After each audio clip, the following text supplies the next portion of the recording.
പ്രശ്നങ്ങൾ വന്നാലും ആള് ഭയങ്കര ബ്യൂട്ടിഫുള്ളി അത് ടാക്കിൾ ചെയ്യുന്നു.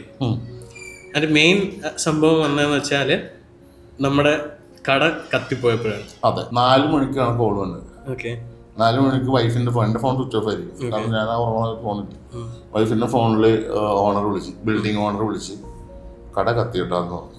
വെളുപ്പിന് 4 മണിക്ക് ബിൽഡിംഗ് ഓണർ പുള്ളിയുടെ വീട്ടിൽ നമ്മുടെ കടയുടെ ഫ്രണ്ടിൽ വന്നിട്ട് നമ്മൾ വിളിച്ചിട്ടുണ്ടെങ്കിൽ അതിനർത്ഥം കട നല്ലോണം കത്തിയിട്ട്.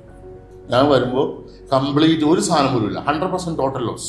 100% ഒരു സാധനം പോലും നമുക്ക് എടുക്കാൻ പറ്റിയില്ല. 6 മണിയായപ്പോഴേക്കും സ്റ്റാഫിൻ്റെ അടുത്ത് ഞാൻ പറഞ്ഞു, കട കത്തിപ്പോയി, നിങ്ങൾ യൂണിഫോം ഇട്ട് തന്നെ വരണം.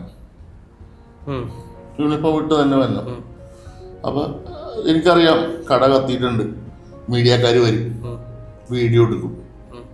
എനിക്കറിയാം, കാരണം നമ്മളെപ്പോഴും എവിടെയെങ്കിലും പോസിറ്റീവ് മാർക്കറ്റിംഗ് ആണ് നമ്മളെപ്പോഴും നോക്കണേ.